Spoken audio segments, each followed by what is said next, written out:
There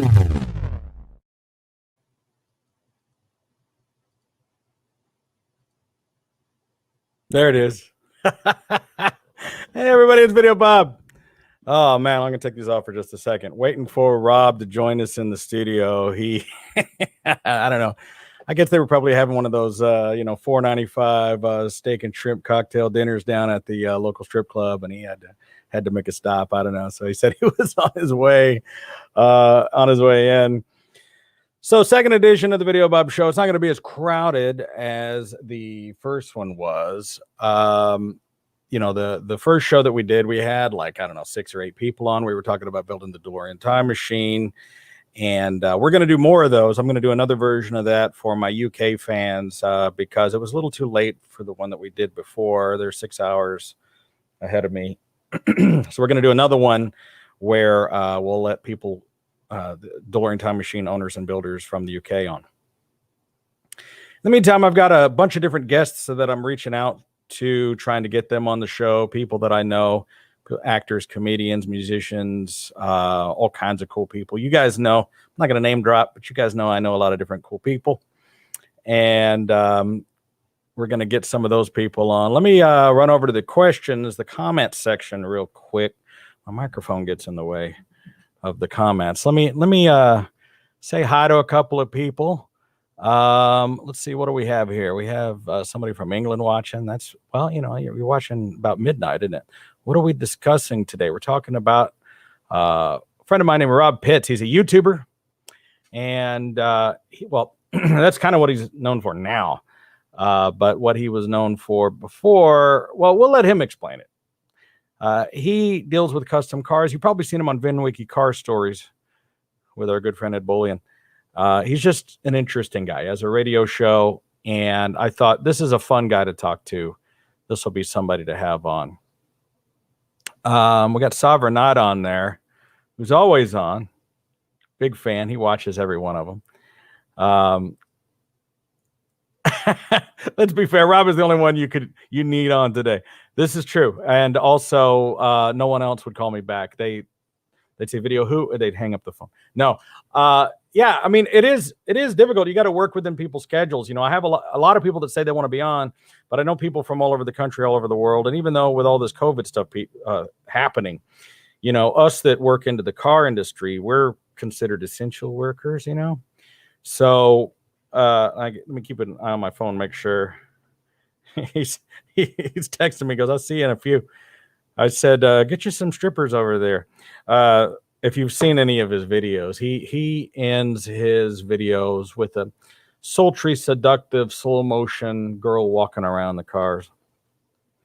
Bill says, "Anyone else frozen?" I hope not. It's about 80 degrees here. So, I hope your screen's doing okay. Let me check. Let me see. Sometimes I can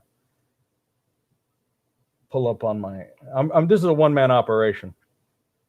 This is not a high-class operation that we're doing here.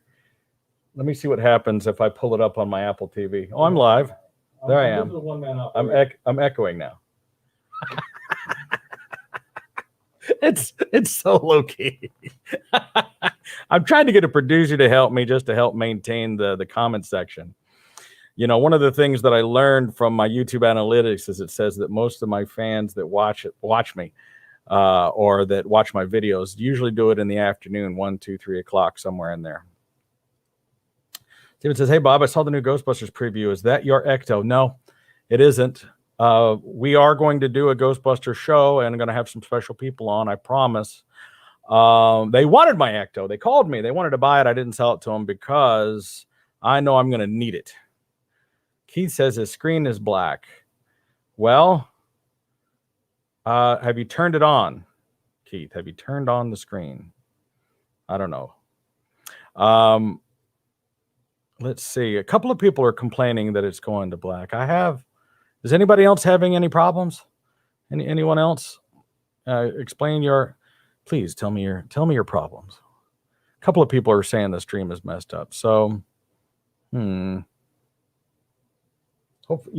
it was because I streamed my own thing and it was too much bandwidth at once. So don't cross the streams. It could be very bad. Okay. Another question here. Night 3000. Actually, it's the night 4000. I know what you're asking about. How's your night 4000? I hope I said that right. The car looks sick. We own the screen used car from the movie Knight Rider 2000, and we are restoring that. We have an entire Facebook group dedicated to just working on that car. So you can go on Facebook and look for it. It's the Knight Rider 4000 from the Knight Rider 2000 movie. I'm really just killing time waiting for Rob to come on. He's late. He's on Rob Pitt's time. Sovereign Knight says, don't be so modest. You do some great work. Thank you. Everybody else is saying that everything is going good. More people asking me about the Ecto. You know, I got tagged 10,000 times by this auction that happened on last weekend about the 3 movie cars that were seized by this guy. He was running some kind of a scam, and I guess he got jailed. They confiscated his collection of cars. And, oh, these guys say, you need more light. Well, gosh, here. I'll turn up the screen. What's that? Is that better? I think I just wash out if I put too much light on. I got this light. Here, let me throw a little key light in. I think it gets too bright and my face washes out. That's what I think. That's what I think. I am the whitest man in America, so I don't know. We'll try that. How's that? Does that look good? Okay. Anyway, so they had this auction. They auctioned off an Ecto 1 that sold for $200,000. And it was just a replica. It wasn't a very good replica either. I mean, it wasn't correct. It was the wrong car. I mean, 200 grand. They did a Batmobile that they got something like 175,000 or something like that. And then they sold a DeLorean time machine, which was a real piece of crap. It wasn't even complete. Sold that thing for $112,000. So, I should be picking on the other car, whatever. Let's just say it wasn't as good as the cars that we build. But you know what? Everybody that's a car builder, everybody that's a musician, everybody that's a singer, a comedian, whatever, they all think their stuff's the best. Sometimes it is. But I don't know. Who can I say? A couple of people are still saying, look, I've checked it. Look here. Let me see. If I go pull up, I'm going to turn off my Wi-Fi on my phone so that I'm not using the same bandwidth. And then I'm going to go to my channel. All right. There's my channel. All right. And there it is. There's my show. I'm going to click on it. See what it looks like.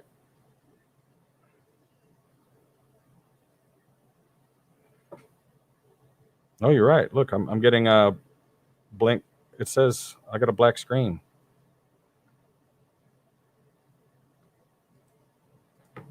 Let's see. Is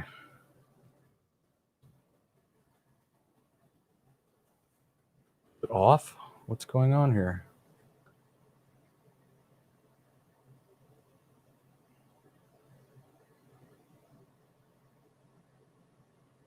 Is it working? Anybody there? No, it says it's working. Is it working? Anybody there? There. No, it says it's working. It says it's working. Is it working? Anybody?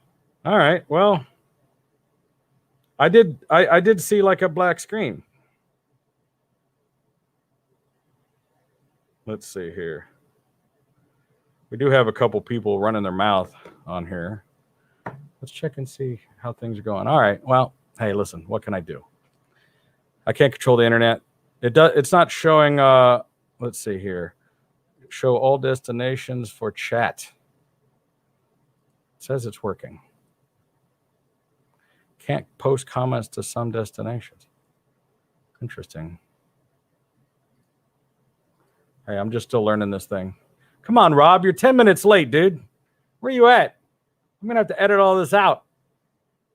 You failed me. Come on, man. All right. Any questions? Is it still working? It says it's still working on my end when I pull it up. Questions? Is it still working? It says it's still working on my end. Testing 1, 2, 3. Questions? Is it still working? Now we're in a feedback loop. The matrix has happened. Let me go check the I'm simulcasting on all of my Facebook channels and my YouTube channel. I'm only stopped vamping here because people were telling me it wasn't working, and it seems to be working, but it doesn't look like the comments are working. There's Rob. There he is. He's coming into, he's getting his stuff in. Let me get my headphones on, and I'm going to go ahead and give me a thumbs up when you're ready to go on screen, Rob, if you can hear me. There you go. Let me pull you up into this mess. You have any headphones? No.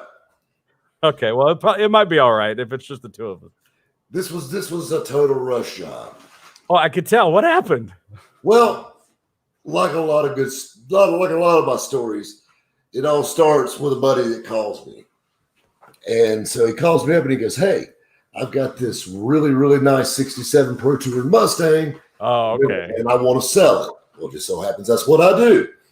So I'm like, "Well, I got to do this little podcast thing here at 7. He goes, "Oh man, come on, right on out." And you know how guys get to talking, and the next thing you know, I bought the car, told him I'll get it tomorrow, and busted ass here. Well, okay, I understand that. 5:35 when I left. That's record time. Well, you know, we've all run into when a deal comes along, you got to jump all over it. Yes, sir. That's how it was. And I see you're in your new office. Yes, got your display up there. And now, are you on your laptop? Pull it down a little bit. Pull it toward, get more of your head in there rather than just the license plate. There you go. Did you get that from Travis, that license plate? Yes. Yes. Yeah, we're gonna have Travis on soon because he's Travis, an interesting guy. Just good people. He's good people. I've known him for a long time. He's been in the Travis is the guy I would let watch my cat. Yeah. Like, I trust him. Yeah, he's a trustable guy. So you were asking me, okay, what are we going to talk about? There's so much to talk about because you find enough to talk about on a daily basis. You do your radio show, the what's it called, Hot Rods and Happy Hour. What was the one that I was on? We're actually bringing that to podcast format to YouTube, Spotify, and iTunes. Okay. And that was I just stroked a check for $2,800 worth of Rode microphones. So, did you get the little square ones, or you got some other ones? I got the new with Kung Fu grip ones that just came. We've got better mics than Joe Rogan's got. Okay. Well, I'm rocking. I got the R820 over here, classic radio station. I've had this thing over 20 years. I've had this thing. It needs a spit blocker, and that thing would take you right back to WKRP. I've got one. I just took it off. I'm like, I don't pop it that often. So anyway, all right. Well, I was having a little bit of trouble with the broadcast. I don't know if I had a bad signal here. Let me make sure it's still working because people were saying that it wasn't working. And for some reason, the chat window is not working properly. I think it is. Here we go. Let me see. This guy says over here, nothing wrong with the stream. It's down there. And okay, it's working. So we could take questions from the audience. See you, but not him. Maybe that's an old one. All right. Well, I know you're on. Okay. All right. You see. I gotta get a producer to help me with this thing because I'm doing it all myself, and it can get a little crazy. But I did here. Check this out. So I'm using this StreamYard thing, and you guys should check this out because I can pull you up solo. I can give you a nice little banner there, which is cool. I could throw my logo up in the corner. Check this out. Yeah, that goes up in there like that. So it's a neat little system, and I can have us both full screen side by side, or I can have us up like that. So it's a fun little thing, and you can have up to 10 people on. So I want to start doing this every day if I can. I don't know if I can come up with enough people to do it for an hour every day. But I started thinking about people I wanted to have on, and I thought, well, the Honey Over Gravel is the voice that everybody knows.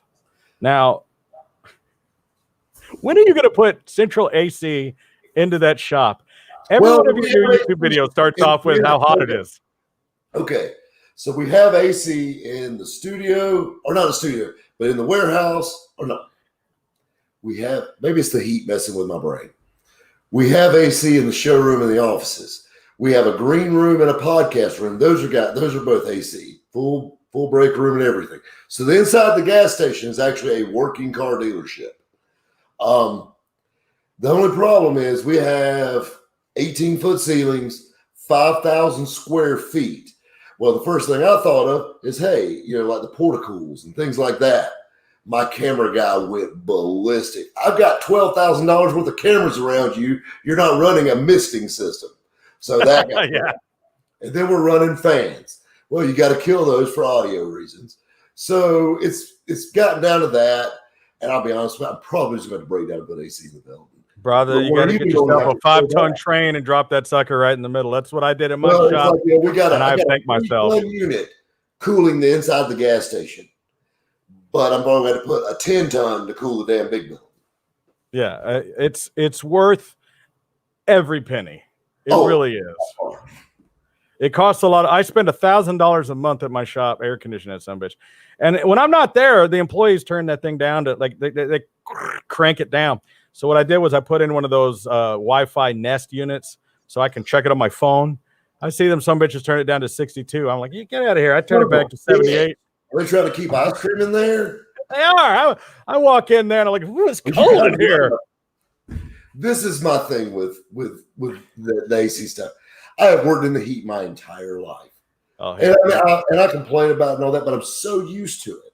And it's just, you don't realize how many offices I had that didn't have heat and air in them over the years, selling cars by air, pay here, whatever. You know what I'm saying? It was a glorified storage shed with a desk in it. Yeah.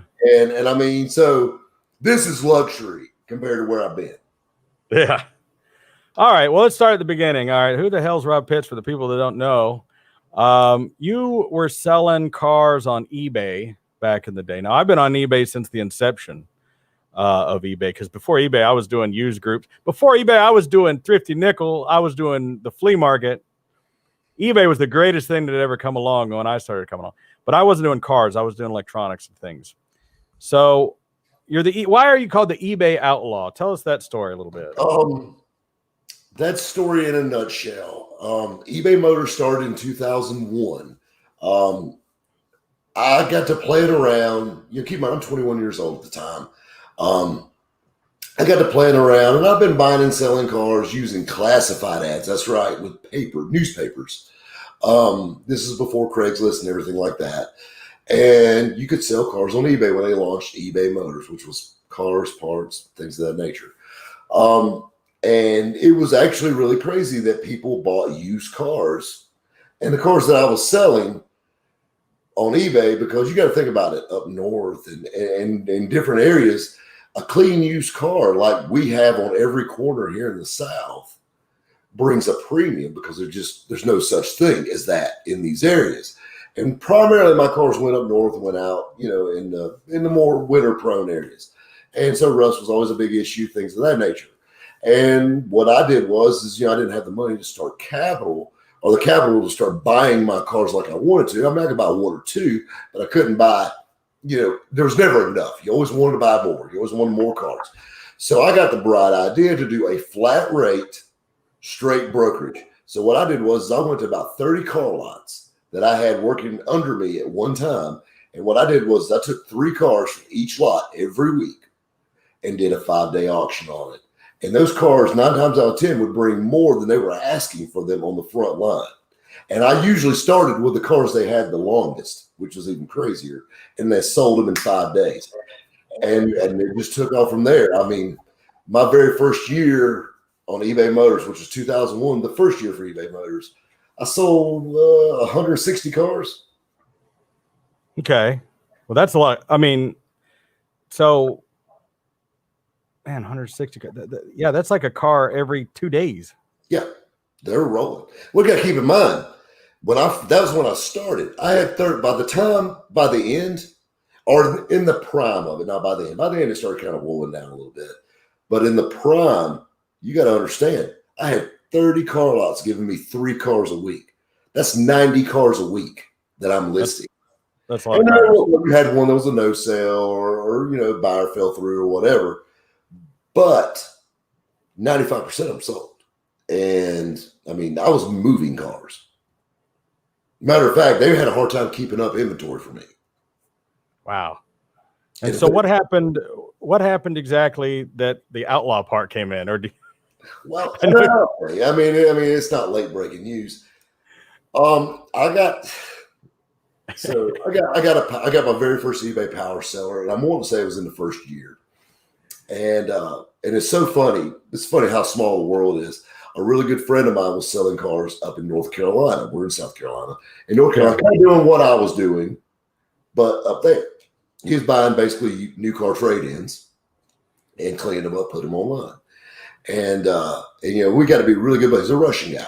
And so we kind of got to be buddies because we live kind of close to each other. And keep in mind, when eBay first started, I think they sold 6,000 cars on eBay Motors. Yeah. 160 of those were mine. I mean, that's the thing. There wasn't many people moving the type of cars I was, or the volume. So, and these were just not like today. Like I sell classic cars now. But, so they sent me and my buddy, the very first time I ever met him, to eBay U. It was a Charlotte conference. I don't know if you remember. eBay University. I think I do. And they gave us the word. I mean, keep in mind, there's probably 5,000 people. It was at the Charlotte Bobcat Arena. And we were there, and I mean, you didn't know what to expect, all this stuff. And they were talking about it, and they explained proxy bidding in detail to us. Well, they explained it a little too in detail. They actually gave us this sheet. It was a graph that broke it down. And it was a horrible copy of a copy. I mean, it was horrible paper. And, I started thinking about it, and this is back before we had to have a PayPal or anything like that. So what do? I mean, ghost bidding's been around. Shield bidding's been around forever. It's part of it. And I got involved with a little bit of that. If you had a car that wasn't bringing what it needed to, you put it where it needed to be, because all my cars were sold no reserve and start the price at $1. Yeah. That was the gimmick. And people thought they were legitimately going to buy a car for $20. No, it doesn't work like that. And they do it now. They still, to this day, it's still being done. You can't stop it. And then you got the other guys doing, the $1 item with the $1,300 freight or whatever. Yeah. And whatnot. I mean, there's so much just BS. eBay's built for the buyer, not the seller. I haven't had a whole lot of really good luck on eBay selling cars. I got to be honest. It's changed. Now it's different. You got kids on there that there's no repercussions for doing anything, like for making false bids and falling through and all that. Oh yeah, a legally binding contract. No, it's not. Yeah, good luck enforcing that. Exactly. Okay, you can't make somebody pay. Lover 05. You know what I'm saying? It's so BS. But I actually got banned from eBay for two things. Obviously, I had 30 eBay accounts that, and I got smart. They were all different states. And funny screen, my dog had one. Ex-girlfriends had them. And we had those, and obviously I got in trouble for that. But the other thing that I think a lot of people would find interesting that I got banned for was, keep in mind, I'm using cars from car lots all over the state of South Carolina. And so they all have different tags on the back of them. They all have different car lot tags. Well, I'm a little bit more professional than that. I wanted my stuff to look more, everything to look the same and all that. So I printed me up some eBay Motors tags and put on the back of them. And they got me for copyright infringement. Yeah, well, This guy says Rabbit needs a model behind him. Unfortunately, everybody gets a day off. You just stuck with me tonight. I'm sitting here trying to produce everything because people were saying, he was having connection problems. And then my wife was upstairs. I texted her. I was like, if you're watching Netflix, turn it off because it's cutting into my stream. My signal down, Hunt. The ranch can wait. The gosh darn Law and Order. He goes, no, I'm not watching it. 13,000 times. Okay. Maybe people were saying it was. You were watching. You were watching in the car. She was watching in the car. Hopefully not driving it. You want to come over here and say hi to Rabbit? She's. People are always. They don't believe I'm actually married. This is my personal trainer. Hi, honey. Well, hello. Nice to meet you. Yeah. Fine the whole time. She said it's fine. Okay. She just got home. So literally, I try to look. I mean, my hair's flat. I've been washing cars all day. I just bought this Mustang. I know this was sort of a last minute kind of deal. I want to get this thing going. We're trying to do this every day. Now, so your YouTube channel is, I need to pull up your YouTube channel. How many subscribers are you up to now? Because you just started your channel. 78,000. I've had this channel for 12 years. I have 92,000. I'll be hitting 100,000 here in another month. But gosh darn, you are kicking booty with that thing. Certainly the help of our buddy Ed with VinWiki Car Stories. I mean, keep in mind, when you got 29 million views personally on that channel, when you carry that was the thing that I got such a jump start on YouTube by being on VinWiki. And when I thought about it, like the eBay Outlaw video, that video's got like 1 or 3 million views, 3.5 million views now. And that story, I told that story probably 1,000 times in bars over the years. Because people are like, oh my God, you were banned from eBay? Yeah, and I was in a book too about it. But really? Yes. Actually, a guy that retired from eBay wrote a book and mentioned me in it.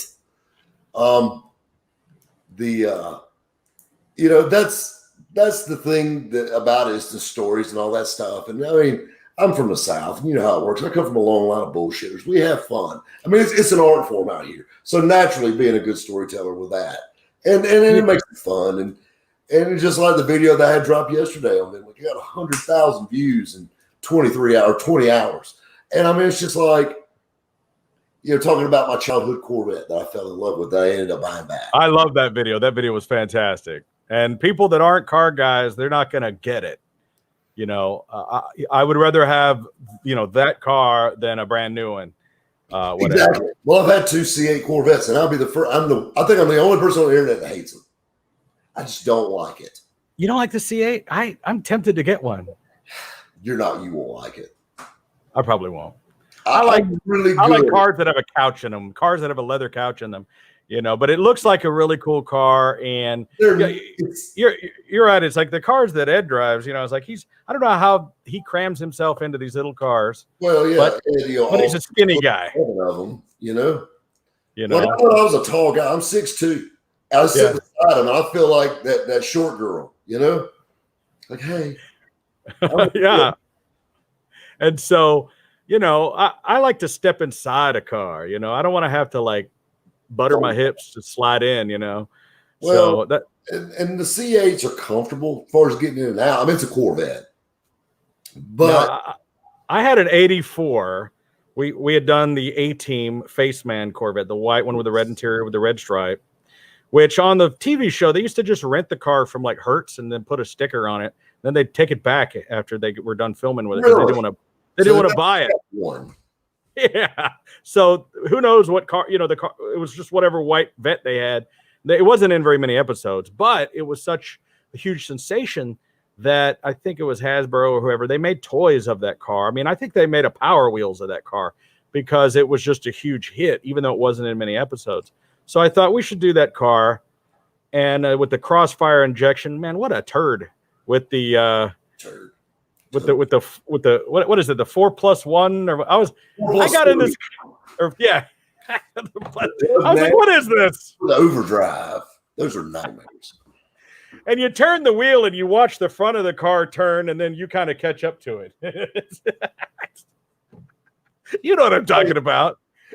A C4 is an acquired taste. You know what I mean? Let me tell you something. I sold that car. Odds are you like Bots wine, You'd have been proud of old Bob because I sold that thing to some guy in Germany for $8,500, and he shipped that car all the way to wherever.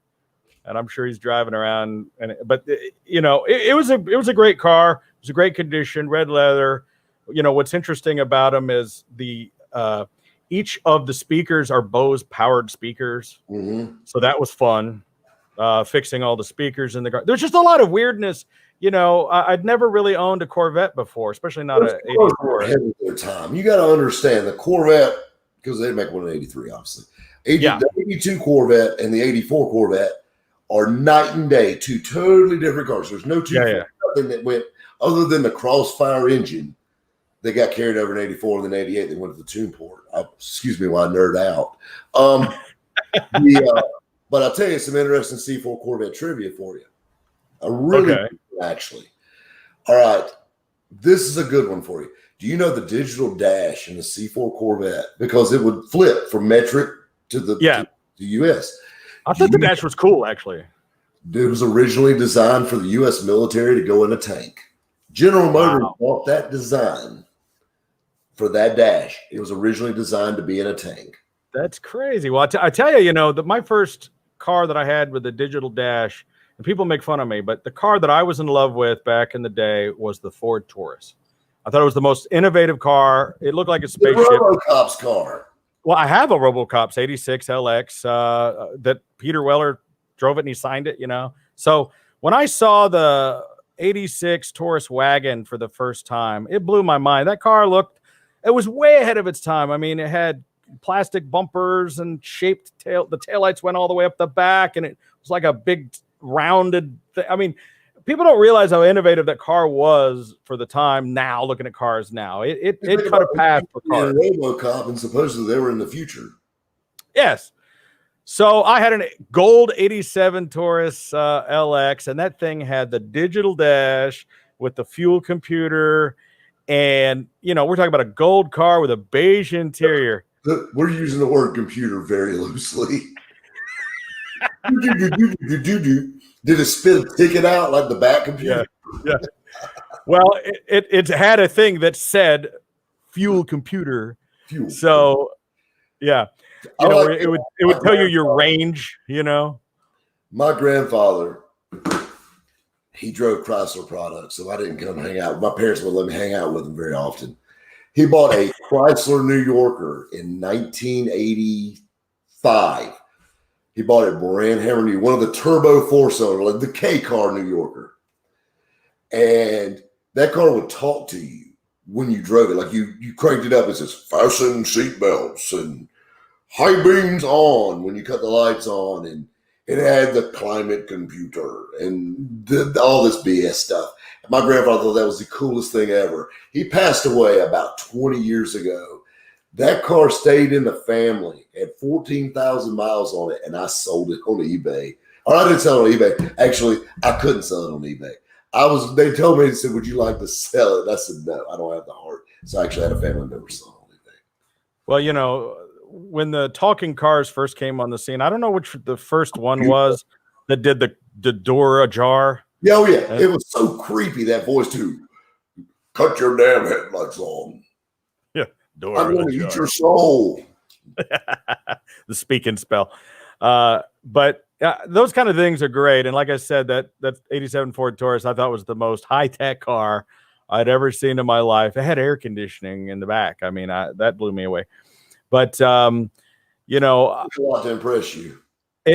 Well, listen. You have one of those things with the ball on the string, and you're like, yeah. Let me tell you something, Rob. I was born in Camden, South Carolina, just a stone's throw down from where you're at. You're talking about a paddle with a ball and a string. Hell, y'all don't even have power. I'm so sorry. No. No, let me tell you something. My mom owned a bar. She met my dad, who used to come party at the bar. So my mom would sleep all day. My dad would take off. I would go play in the lake in my diapers. The police came and picked me up one day and got my mom into trouble because, I would knock the latch off the door with a broom handle and sneak out the door and go wandering down the street in my diapers at 2 years old. And, the neighbors would pick me up, but my mom wouldn't know I was missing until about 5, 6 o'clock in the p.m. But it was one of those kind of towns where everybody just knew each other. Nobody locked their doors. Time too, though.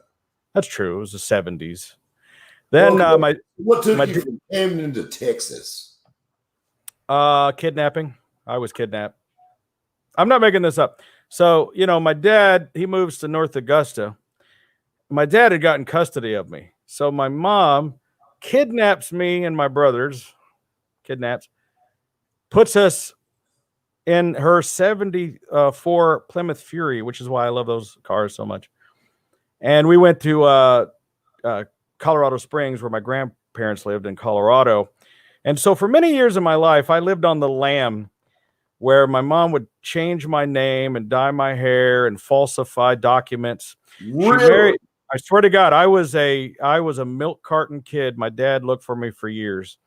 And she married an American Indian guy, and we moved to South Dakota, lived on the Rosebud Indian Reservation, right? In Pine Ridge, Rosebud, Wounded Knee Reservation in South Dakota. Now, I only tell you this story to tell you that we lived poor for so long. And when I say poor, there's nobody poorer than American Indians on a reservation.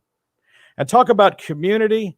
They all just walk into each other's houses like it's all their own because it's all one big project. Right. At the time, at least, anyway. So I didn't have toys. I didn't have anything, but, maybe you got to play with the cardboard box that your 5-pound brick of cheese came in later. But, I mean, we had nothing. So it wasn't until I was a teenager, got a job, bought a car, that I ever had a car with air conditioning or owned a VCR. We didn't have anything, right? So when I tell you, and as a teenager working at Jack in the Box for $4 an hour, buying an 87 Ford Taurus with a digital dash and air conditioning, let me tell you, if I didn't think that I was pooping in high cotton, I thought I had made it to the top when I got that car. That explains that story, though. That explains that now. Now we know why you have bad taste in automobiles. There's an explanation for it. But at least I never owned a Mustang. Yeah, I've had a few of them. I think that rivalry comes from my first car was an 82 Firebird, which you got to think I got it in like 92. It was already completely falling apart. But that rivalry runs deep. If you're a teenager and you get either a Camaro Firebird, Trans Am, or a Mustang, those two clash from the rest of your life. I switched sides. I started. Is that what happened? Trans Am. Yeah, that's what they call it now. I went from the Trans Am. You're allowed to do that now, I heard. Yeah, it's totally okay now. So, yeah, but I saw the video you just did of that new Demon. Now, I had become a Dodge guy for a long time.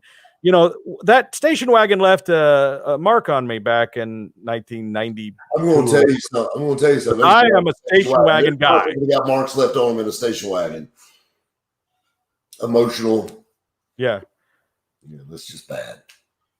So you don't like the station wagons? No. What happened? I feel uncomfortable that there's a creeper van 10 feet on the other side of this wall. Well, I don't know. I just like the thought that you can fit so much stuff in it. When I saw the 2004 or 2005, whenever it came out, the Dodge Magnum, I had to have that car. I went out and bought one. I liked it so much, I bought two of them. I went and bought another one. And then after that, I went and got a Cadillac CTS V-Wagon. And I defy you to talk smack about that car. That car, holy crap. The wagon is cool. Well, the wagon was actually 2 miles an hour faster than the coupe, but just saying, because it was more aerodynamic. And that is the fastest thing I've ever personally owned. That thing did 200 miles an hour. I had to get rid of it because it was too fast. Because every time I'd get in it, I had it up to 187 one night, just cruising down this tollway.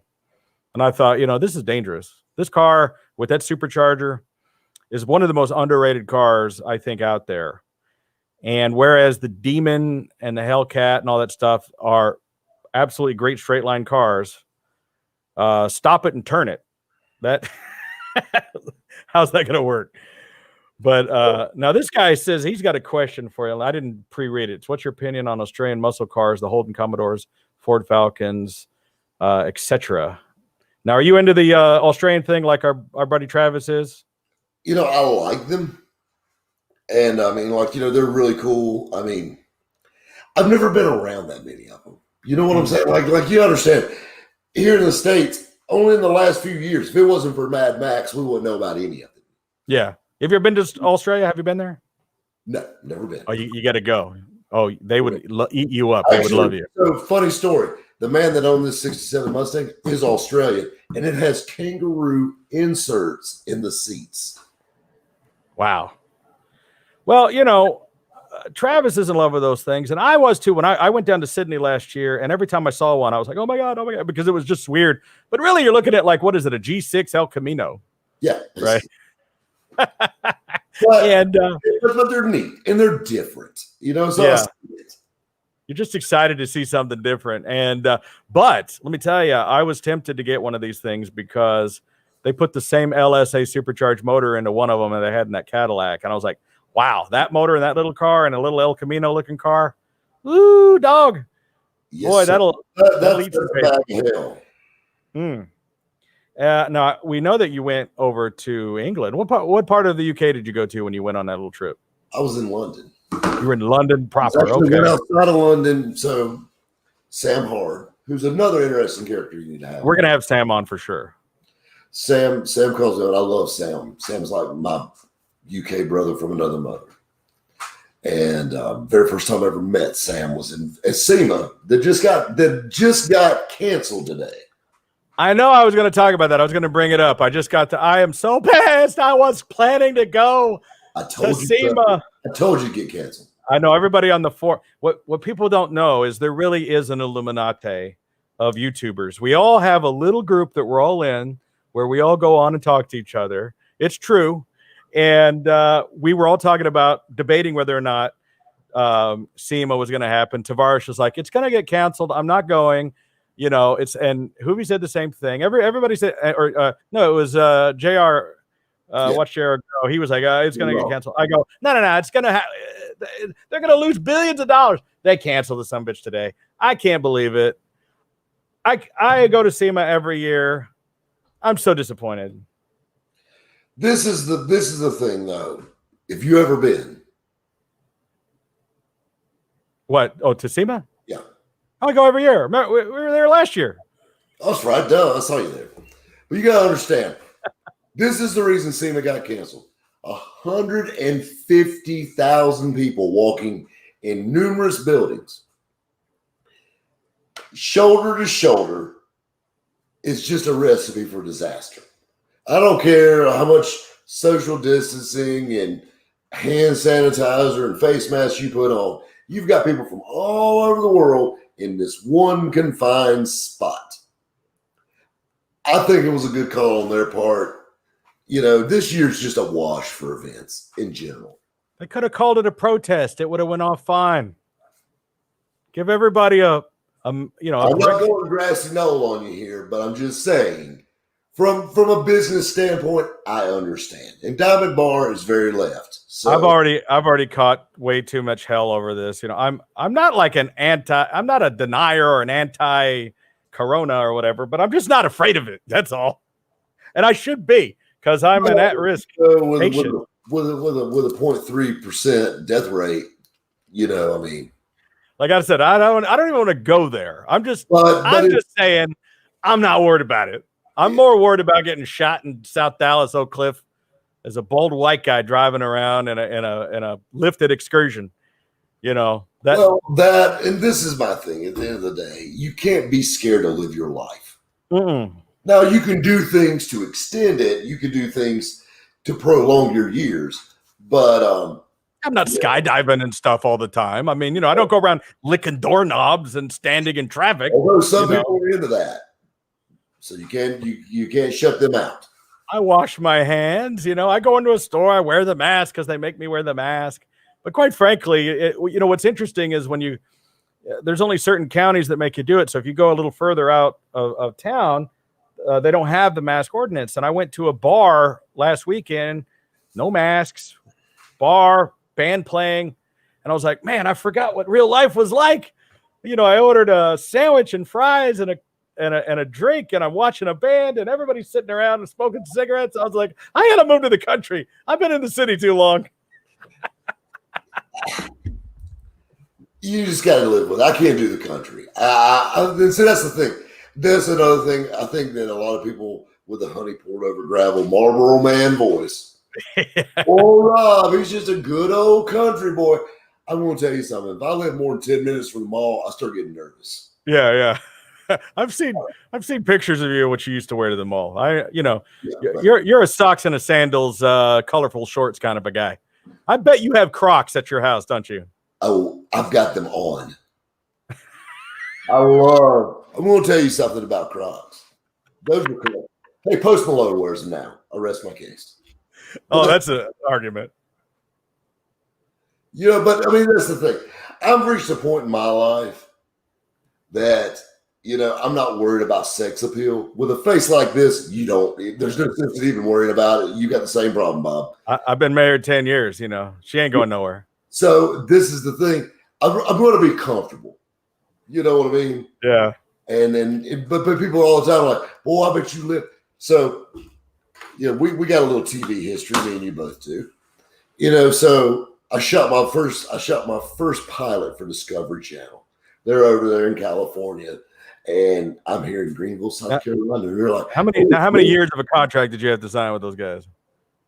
2 the first time, 1 the second time, and I told them to kiss my ass the third. Because people keep asking me how come they can't watch Screen Machines, my TV show. That's because my stupid ass signed a 7-year deal with the Reels channel, which ain't up until next year, right? So it's not online. You can't find it anywhere. They did license it to Discovery Channel around the rest of the world, but domestically in the United States, they own my show. So I get nothing. No one sees me on television. I go to Australia, people are recognizing me like crazy because they sold it to Discovery around the rest of the world, but domestically. So I can't put it online. I can't do anything with it. So I have to try as hard as I can to look the same as I did in 2015 so that when the contract is up and I try to redo the show, hopefully no one notices that I've aged 7 years. When it finally Man, I've been rough on old Bob. I'm putting that stuff under my eyes. I can't get any older. I gotta. Oil of LA is your friend. But this is the thing, so when you're doing these TV stuff and these TV spots and things like that and dealing with TV programs, I totally got off subject. I forgot what we were even talking about when you're talking about putting oil of LA on your face. No. You were talking about doing TV pilots. Oh yeah, doing the TV pilots and things like that. I know I interrupted you. The devil, all the way around. You know what I'm saying? And you sell your soul to do that. YouTube is great. And I just recently shot a pilot for Netflix, and that was a lot of fun. And I really enjoyed shooting with them. It was an entirely different experience with a Netflix film crew. Yeah, me and Tyler talked about this from Hoovie's Garage. Tyler, who did his show Car Issues. Yeah. When I look back on now, of course, YouTube has changed a lot. Animal Planet. I don't know where they play it. I think it's probably right next to Screen Machine somewhere in the middle of nowhere. I don't know what channel it's on. I'm sorry, Tyler. But here's the thing. Of course, I've never seen it. I've heard about it. It's great. It's great, but it's on some channel you'll never see. And so 5 years has changed in YouTube world a lot.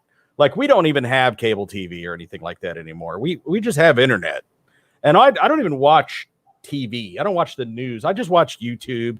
Occasionally I'll go on Netflix or something, but pretty much 99% of everything I watch is just us, all of us that we know. You know who we mean. On YouTube, I watch Doug's videos. I watch Tavarish. I watch Hoovie. I watch you. I watch VinWiki. I watch other things that I'm interested in, other subjects. And I like the YouTube format better than I like television.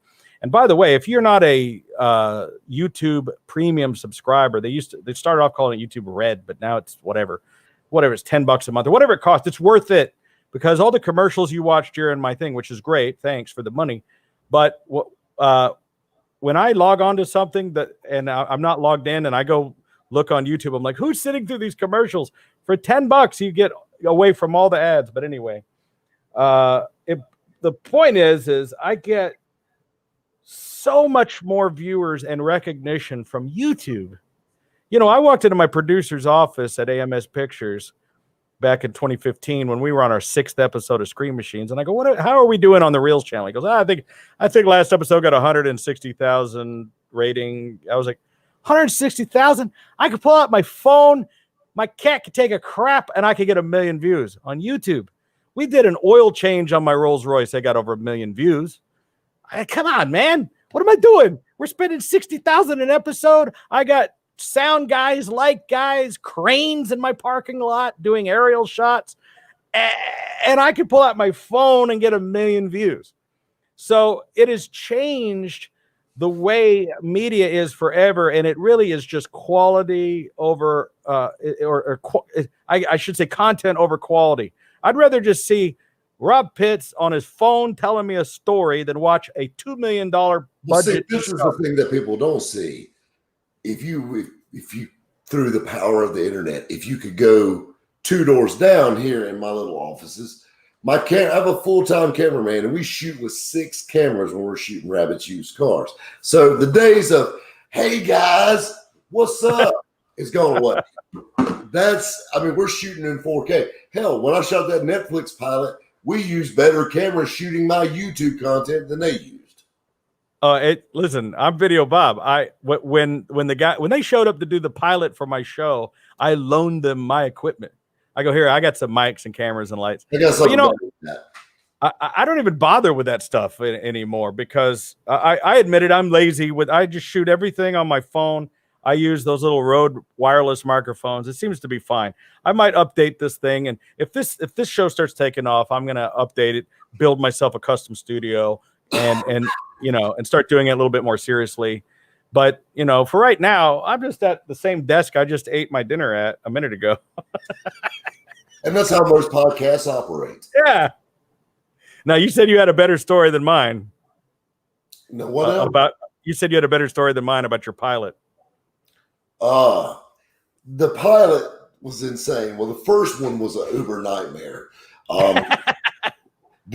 So we're walking around SEMA. This is 2015, and it might have been 14 or 15. We were staying at the Encore. I was actually doing a promotional gig for Red Cap uniforms. Okay. And I was helping them do some things at their booth. Super cool people, super nice. They put us up at the Encore penthouse suite, 63rd floor. Absolutely loved it. And I mean, if you're ever in Vegas, the Encore is one of my favorite places to stay, hands down. Just a neat experience. So keep in mind, when you're staying on the 63rd floor, that elevator ride is about 10 minutes. And, so you get to make friends while you're in the elevator. Like, you literally talk because you're there for so long. And there was this guy with a Russian accent. And I heard him speaking. And of course, when you're seeing everybody's got their badge, it's got all your information on it.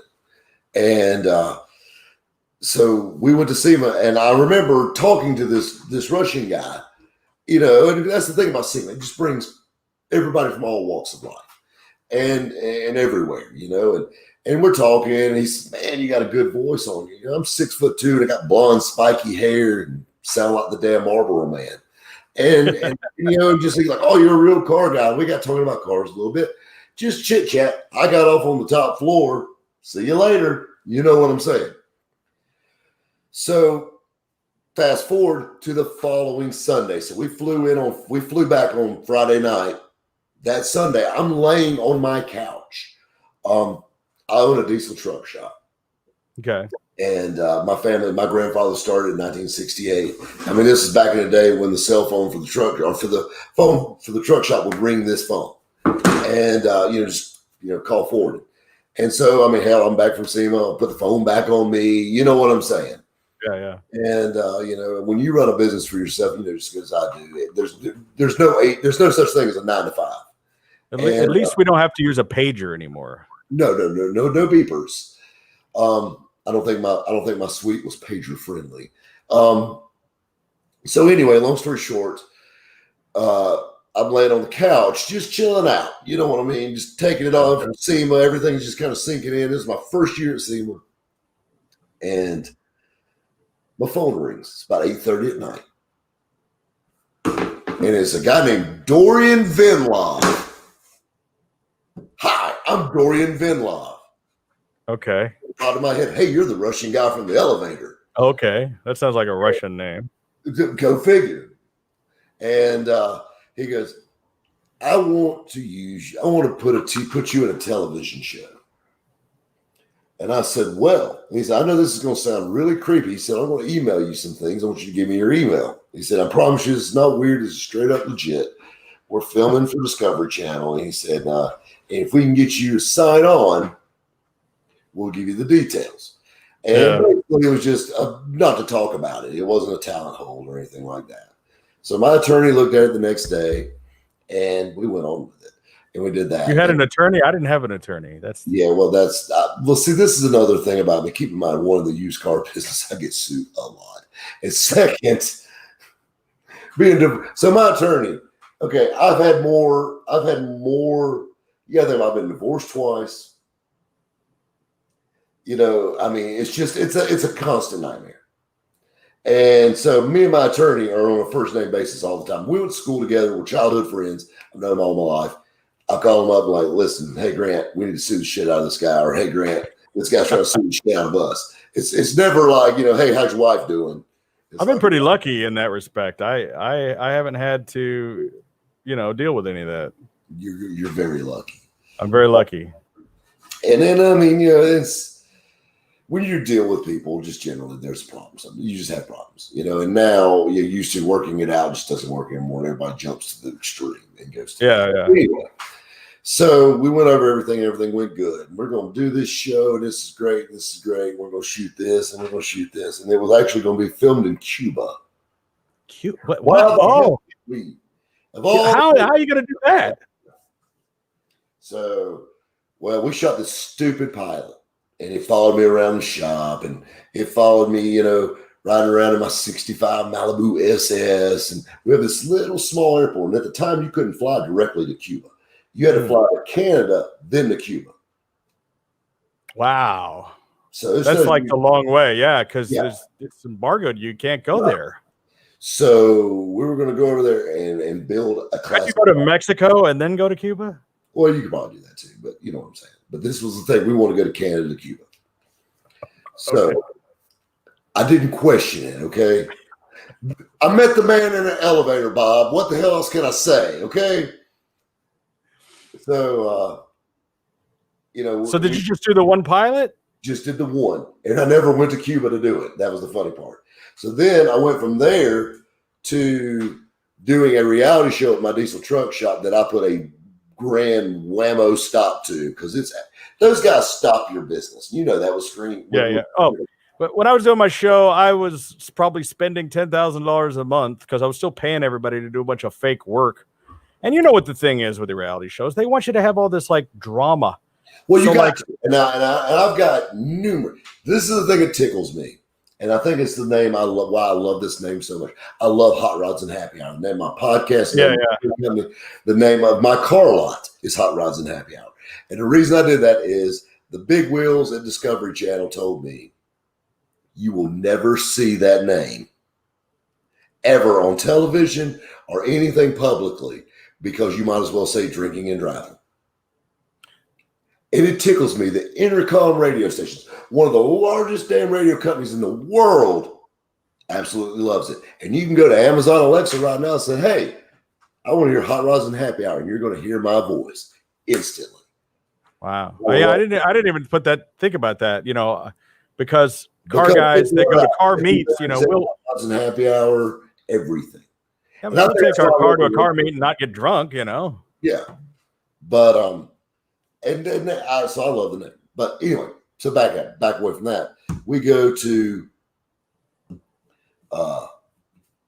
so then I do I stopped the reality show shop. The third pilot, I just told him, I said, listen, we got a great show idea. We're going to send you over some paperwork. You know, I went through the Discovery machine, so my background checked out.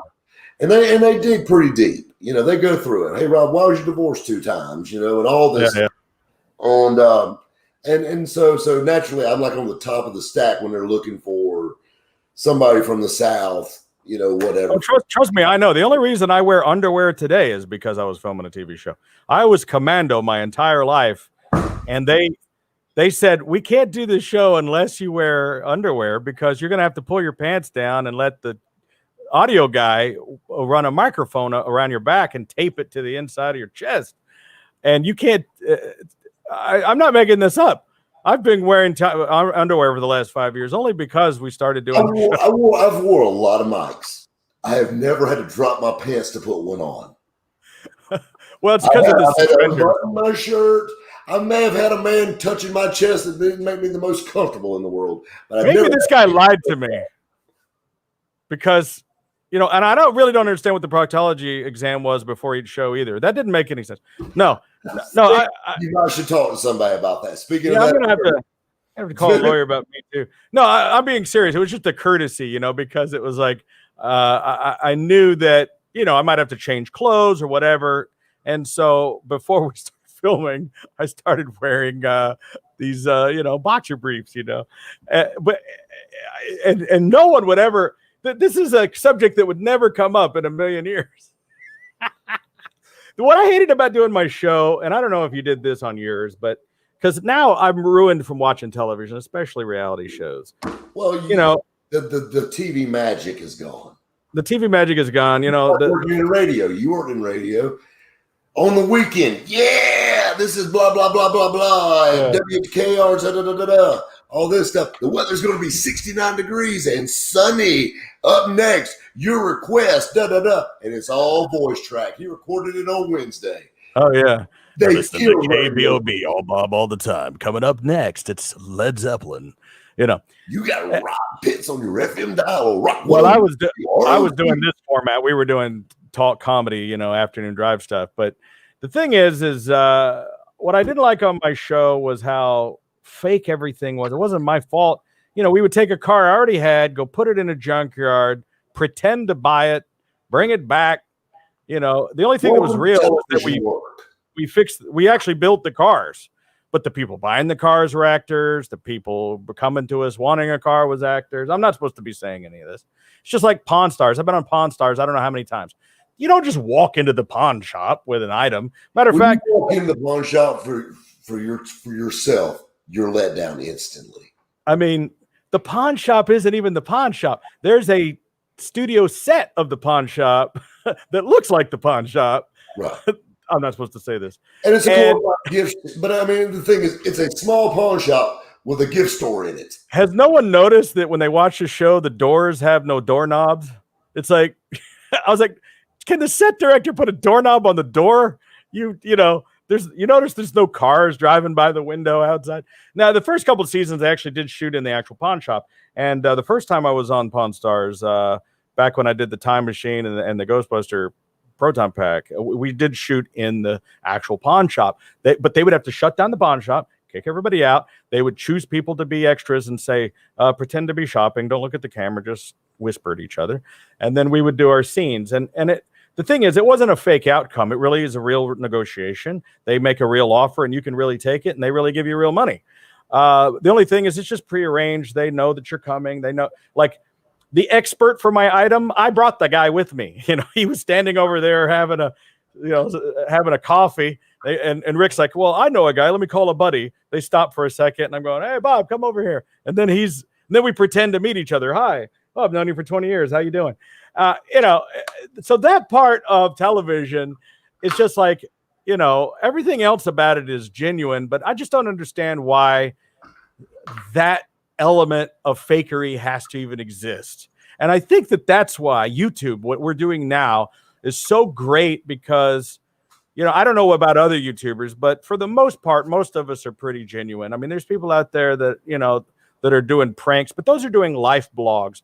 The people who do cars, I think, are pretty genuine for the most part, at least the ones that are succeeding. But I could be wrong about that. This is the thing. It's the realism of it, I think, is what makes it with YouTube. I'm with you 100%. And I'll tell you something else. And I don't know if you noticed this with fans. I have. As a matter of fact, I'll give you a perfect example. I was at Advanced Auto Parts, not because they're my sponsor, no, because it's close to my house. So I was at Advanced Auto Parts. And I had to pick up a chamois to dry my truck down with. I love to wash cars. I enjoy that to this day. I think that's why I got so many damn cars, so I always have something to wash. I love washing. Nothing is more relaxing for me to come home and clean up my vehicle or something like that. It's just kind of like brainless work that just lets me kind of wind down. And so I needed to pick up a chamois. And I walked into Advanced Auto Parts. And I mean, you got the mask on, rubber gloves, you got the spit blocker over the cash register. This guy's like, oh my God, it's you. You're Rabbit. Yeah. But you're famous, man. You're famous. But you know what? And this guy takes his PPE off, everything, and wants to take a selfie with me. and I'm down. You know, I'm always there for them. I got people that come by the studio. I got people that come by, the radio station. I got people that come by the shop. I had a lady come by, and you hear the stories about people, this is what they do with their kids, like they want with their children, which bothers me sometimes. But we have fun with it, and we do. And and that's the thing you gotta understand is I have so many teenage guys in the early 20s, and I wonder why. And watching my channel, and they, have sales questions. Like they legitimately, take my advice to heart, and nothing tickles me more than getting messages and it's saying, hey, I sold my first car and I made money off of it. I love that. I mean, that's, I don't know, it just kind of gives you some pride. And I love that. But that's the difference between TV and YouTube. TV, they're up here. YouTube, you watch. I don't know. People still consider YouTube stars are still looked at like. Listen, I'm not flexing, but I get the same thing. I mean, I meet people from all over the world, and they'll be like, "Oh, Videobob," because I wear the same stupid outfit everywhere I go. So, and then I'll ask him, "Oh, well, where do you know me from?" Because I never know if it's from Facebook, YouTube, television, or maybe a wanted poster. I don't know. But it's interesting, and Pornhub, whatever.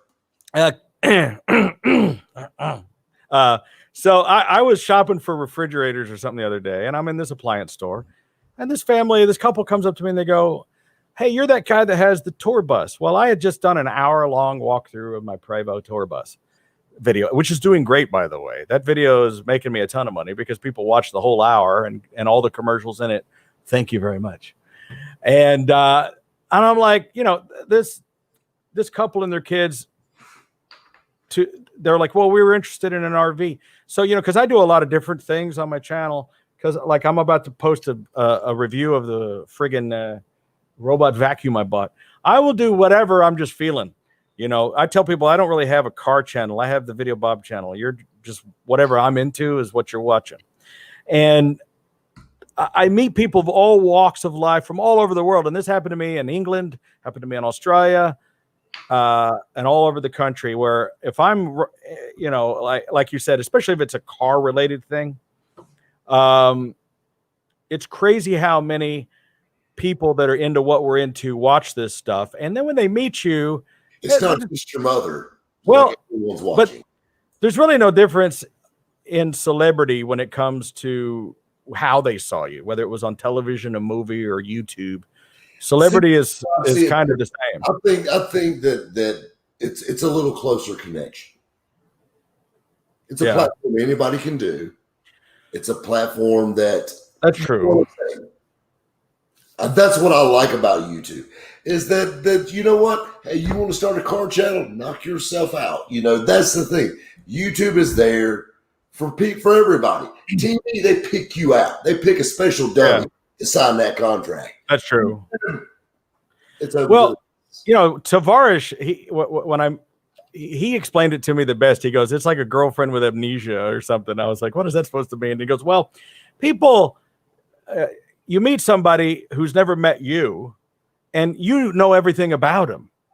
So people will walk up to me and bring up, subjects, non sequiturs, something I said 5 years ago or whatever, but they just know everything about me and I don't know nothing about them, and it's a weird thing. It is true to an extent with that. I got you there. But the thing you got to understand is these people live vicariously through you. Yeah, exactly. Your experiences and things like that. I mean, that's the beauty of it. Everybody's got their angle. Everybody's got their, whatever. And they got their character they like to watch. Like, I'll give you a perfect example. Like Casey and me in the race car. I don't care anything about a race car. I'm anti-race car. They're losers all the way. I grew up with my dad was into NASCAR. I got a stock car. I got a Rusty Wallace stock car over here. And now I'm challenging Casey to a race. My dad used to smuggle me into the Daytona 500 in the toolbox of his S10 so he didn't have to buy me a ticket. And then he'd wait till nobody, because we were poor. And he would let me out. But I had no interest in the race at all. I'm running around now. If you've been to these, this was back in the 80s. Did you ever go to one of the U-Haul strip clubs that was at one of these races where they'd run the ramp? They would run the ramp out and set that on top of like a 55-gallon barrel with lights all around it. And they'd have these girls and do a little wet T-shirt contest back and forth on the ramp. And they'd make a little strip club out of it. And this was going on like everywhere. So there was boobs, beer. I'm running around very young. I had no interest in the. Maybe I would have been in a race. Maybe I would have got into it more if I seen this. Yeah.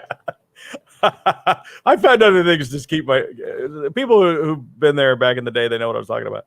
But I have no interest in race cars at all, and I don't have a lot of interest in the sports cars like the Lamborghinis and the Ferraris and stuff. Although I am considering a Ferrari, but I'm looking at the FF, which is a Ferrari station wagon hatchback. Go figure. Of course, you know. It's awesome though. It doesn't suck. I mean, Ferraris, super. So, hey, listen, I drive a Rolls Royce Phantom. Not that I'm bragging, but you've seen the thing. I got 3 of these things now. I have 2 Phantoms. What are you bragging about? Problems? I mean, you know what? I watch your videos. I know. Check engine. I've got this other 2004 down, and Tyler had to deal with this. It's got what they call like the Valley of Death. It's got a pipe that runs through the center of the engine that just decided to start leaking. $1,000 pipe, by the way. It has internal bleeding. And you have to take the entire engine apart to fix it. Like, you gotta be kidding me. But I have a Silver Shadow. The picture I put up of you is the picture of you with the Rolls Royce. What was the story with that Silver Shadow? That was actually taken in Portsmouth when I was over in the UK. We went out bar hopping, and we took that Rolls Royce. Rolls Royce has Flowmasters on it. Nice. We took that thing around and doing donuts with Sam Hard in that car. What you bought a Rolls Royce not too long ago that you were gonna hot rod. And, actually, we're talking about turning into a gasser, and I've got a buddy of mine, it's a graphic designer who has a YouTube channel. Actually, had several YouTubers interested in it, and my buddy's such a nice guy. It's not the same one that John Ross bought, is it? No. Because he bought one and turned it into a gasser. Right. And this legit was going to be a true straight axle gasser. And it would have been fun to build. I've got so many irons in the fire. And you understand, I mean, I sell now, slowing down, I still sell 100 cars a year. Man. And there's always something different. I love different cars. I love getting different things. I love driving something different. And so I don't have time for a build like that. I like that Dodge Shorty van you just sold. I would have. Ford. Was it a Ford? It's a Ford, and it's headed to Florida. I love me a van. I'm a van guy. I'm a wagon guy. Go figure. You look like somebody to be in a van. Yeah. You think you can help me out and put something in this van? Are you a size 14? So, but that's my thing. Like, it kills me to wait on wheels and tires and a lowering kit for a car, much less restoring the one or whatever, like that. Or you're flipping and stuff, I mean, you got to keep them rolling, because you're not. I hate that turn. I'm not a flipper. Yeah. There are people that do flips. It's great and all that. And I use the term from just out of habit. I hate that with a passion because I'm not. I'm a professional salesman. So I think that term's gotten bastardized. What a else? little bit. I think that term may have been bastardized by the Craigslist people that. That's everybody saying he's a flipper. No. I'm a licensed car dealer. Is what I am. Flipper. I hate that with a passion. You acquire automobiles and you sell them for more than you paid for. Exactly. Totally different. But and I love to give them. I love to give the bottom feeders hell and mess with them. That's true. Yeah. You know what? I've put my time in. I can do that. And I'll be honest, I can buy and sell all me. It don't matter. So yeah. I love it. I sell what I like to sell. I buy what I like to buy. And if I don't sell it, guess what? I got something fun to drive.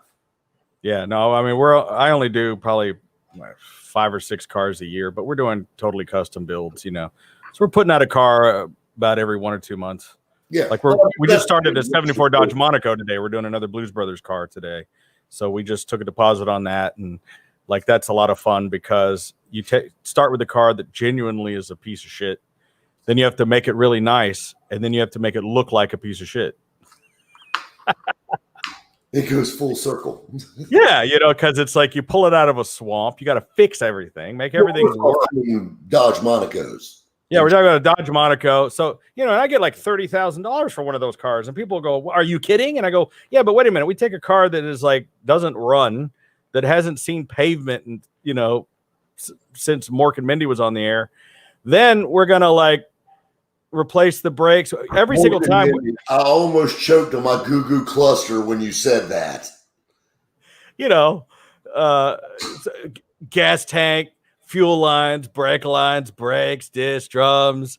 They usually have a 360, 400, or 440 in them. Got to redo that, gaskets, redo the carburetors, everything, redo the entire interior, headliners. I mean, it's a major restoration. Then we paint the car, then we hand paint fake rust on the car, to make it look rusty and old, which is funny. So, the goal is to try to make the car look as crappy as you can, but actually be a really good car. And there's a little bit of an art to that. And we've done a whole bunch of those cars, and it's the 40th anniversary of the Blues Brothers right now. So people are interested in them again. And I don't know if you've ever gone through Route 66 all the way, but in Joliet, Illinois, I did that car. I put that up there. That's me. And that's actually a Plymouth Fury, but nobody could tell that far up. We just changed the lights out and stuff. So. Thanks for ruining the magic, okay?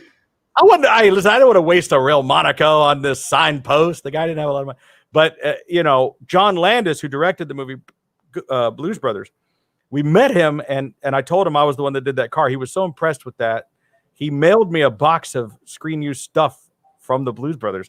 Sent me like a bunch of police patches and all kinds of a whole care package. So I'm trying to get John Landis on the show along with Dan Aykroyd. I'm trying to pull that off. It's not a crazy ask because I've done a couple things with those guys before. So, I'm just starting out the show. I see you getting what's that Ernie Hudson, maybe Dan Aykroyd's going to be a pull. Well, we got him to do a thing recently for my buddy's Blues Brothers band because he promoted his Crystal Head vodka. So I might be able to pull it off. It's not impossible.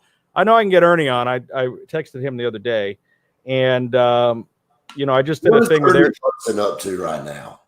That dude is busy. That dude's got a TV show that he's doing, and what's funny is so many actors like him are doing this Cameo.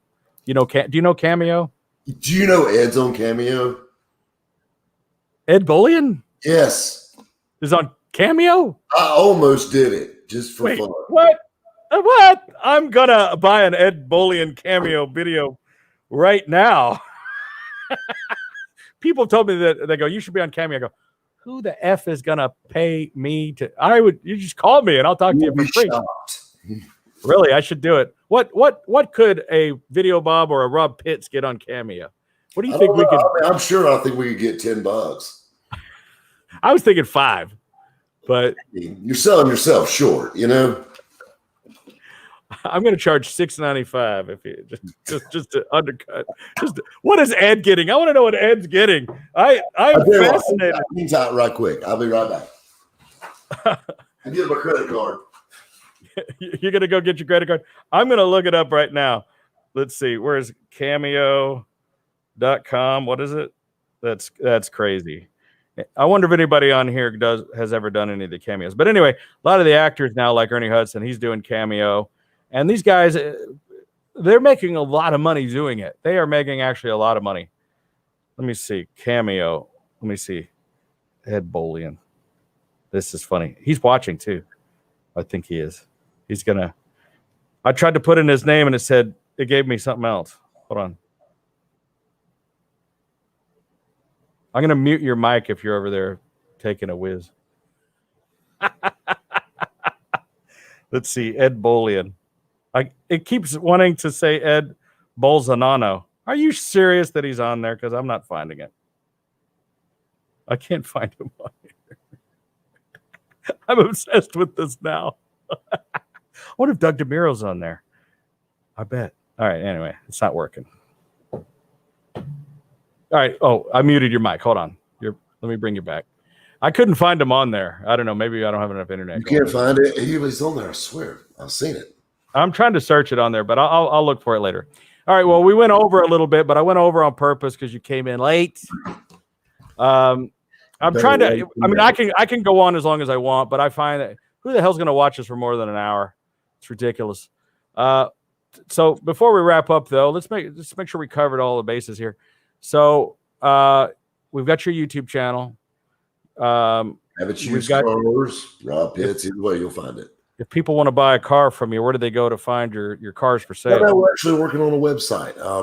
We updated everything, and we've gotten such a rush of buying cars. I'm having a hard time keeping up, so I'm really kind of dragging my feet on this website a little bit. We've teamed up with some great other sites, and that's what we usually sell off of. The cars are listed all over the internet, but we're actually working on a site now to actually bring everything in to under the Rabbit's Used Cars and Hot Rods and Happy Hour. Which we'll have one-click financing, all that stuff, every cheesy used car thing, but for classic cars, right here, because it's how. So how do you sell them now? Just on your Facebook page? Well, no, you gotta understand. I have numerous sites, sales sites, and all that stuff that we sell. Oh, okay. And list them wherever they gotta go. What else? You just list them on other, obviously not on eBay. Believe it or not, they're still a little shitty about that. You know, you know what? Do they still have the Thrifty Nickel? Do they still have that? Is that what still a thing? Do they still have Thrifty Nickel? Did you have that where you live? Well, I didn't have Thrifty Nickel, but so I'll tell you what's funny is the guy I was telling you about, Boris, my buddy. Yeah, he sells collector cars now in Ohio, which is hilarious. I guess that's where all eBay outlaws end up selling collector cars. Well, you're doing collector cars. I guess you don't generally get any of the more modern classics. I was going to say we got Doug's Cars and Bids. And that's thinking about, and this is the thing. Like, I have to watch myself in an auction format, But I don't know. I'm kind of like an alcoholic walking into a liquor store. I'm like, yeah, watching this stick to, whatever. But no, actually, I did. I actually follow him on Instagram and all that stuff, and his Cars and Bids, and it follows me back. But it's actually it's a pretty neat thing. I like that. I like Bring a Trailer. I like sites like that. Like I said, we sell. This is the beauty part of me being able to sell cars. It's like this '67 Mustang. This guy spent over $125,000 building this Pro Tour '67 Mustang convertible. It's absolutely gorgeous. And he told me, he said, I can't, I'm not having no luck selling it. And my buddy told me when I bought it, he told me, he goes, I bet you won't own it 30 days, because that's what I do. I know where to put that car in front of the right people. Well, I've seen some comments from some of the questions people watching. And one of the things that's come up is, hey, what's the best way to sell my car? I think it depends on what kind of car it is. So for instance, I'm about to sell a 2004 Rolls Royce. I'm about to sell a DeLorean Time Machine replica. So, sometimes I put them on eBay. I was thinking about doing Doug's Cars and Bids. I think they will do well there. They might. I was thinking about Bring a Trailer, and the thing about Doug's site and Bring a Trailer is these are both kind of, forgive me, Doug, but they're kind of snob sites. They're going to review your car and decide whether or not it's good enough to be on their site, which is a good thing because that way higher confidence. Yeah, that way you don't have, just some random, Prius on there. And they really should. I feel better about that. So what would you recommend for people selling cars that, now they're competing against you? What are some of your tips and tricks that make you one of the premium guys that really get the car sold? I'm going to tell you something. I could write a book on the way. You should. To sell cars. And just there's so many little things. And keep in mind, this is 20 years of honing this. But you got to understand, when you're selling a car, it depends on what the car, it depends the market, it depends the time, it depends on the economy, it depends on everything. The time of day plays a factor in it. So this is the thing you got to understand when you're selling a car. Is you got to price your car right. You got to pull the right comps, And I'm not talking about, well, this is what they're asking for here on eBay. No, asking and getting are two different things. You need a true comp, a true value of that car. Just like the man with the Mustang that I bought, I gave him a true value for his car, and he accepted it. But That's the thing, because this is as much as someone's willing to pay right now. That's what that car's worth. And you got to be able to price your car right. There's so many factors into it. And I mean, selling collector cars is totally different from selling retail sheet metal cars. And that's the big thing that's changed with me is I don't sell nothing you need. I sell wants. I sell, ooh, I want that. Man, that's my dream car. Nothing you need. You need a car to get from A to B. I sell the car for C, D, and E, you know. Do you ever use Facebook Marketplace to sell anything? I do. I actually do. I buy more off Facebook Marketplace than I sell. I don't know about you, but Facebook Marketplace, and maybe this is just because of where I am in Texas, where we have a lot of Latino population here. But I'll no matter what it is I list, I'll get a message in Spanish offering me a tenth of whatever I listed it for. I mean, well, or how many times do you get the is this still available? Yes, and then they just disappear. You never hear from them again. Well, but that right there that's confusing because people click on it or something like that. They get confused. They don't know what to say, and they just go away. They should really fix that. That's in a bad spot. But I will say this. This is the thing you have to think about Facebook Marketplace. Is Facebook Marketplace has killed Craigslist. You know, Craigslist used to be that go-to page. You go. I don't know if it's killed it, but it's put a dent in it. It's put a hard-ass dent in Craigslist. Well, I think the reason is because Craigslist charges $5 or $10 to list a car. Right. Which is another thing that shot him in the foot. Yeah. But another thing about Facebook Marketplace is you got to think about all the small home goods and all that stuff, which was a very small part of Craigslist. It's huge on Marketplace. Yeah. It's an online yard sale. Well, they also got rid of all the hookers. That was good entertainment. That and the personals. Or what was that? Connections. That's the one that was always so much fun. Yeah. I was at the Krispy Kreme. You ordered a dozen glazed. You had the most beautiful smile. Reply back. Yeah. You know, I mean, come on. The best of Craigslist, yeah. How many desperate guys were like, is it me you're looking? Had that Lionel Richie moment as they're reading it on this. Hello. Is it me you're looking for? But that's the thing. Like that was so fun to read, you know, and then like you read the personals, you're like, people are into this shit. The world is a crazy place. Somebody should sell tickets. But Facebook Marketplace, I'll put up something, and I'll put up something that I listed a pop machine for $100, and yes, it's still available. Yes, it still works. No, I won't take less. And then it's like, you know, habla eso, whatever. You know, I don't speak Spanish. You know, $20. So I just recently sold a fleet van. It was just a 98 Ford E350 fleet van. This is the best way to explain what I'm doing. What are you doing? I just take a picture of the screen. So there you go. Van. And we're gonna hop off here in just a second. But you know, I had this van for sale. I wanted $3,800 for it. And this guy come out. I'm a serious buyer. I go, okay. He comes around. He's kicking the tires on it, opening and closing the doors. Dude, it is a fleet van, right? I mean, it's a white Ford Econoline van, right? It's running, air conditioner's on. And he goes, I'll give it $2,000. I said, asshole, it was $3,800 in the listing. $2,000. So I put my hand out. I shook his hand. I go, thank you for coming to see it. Have a nice day.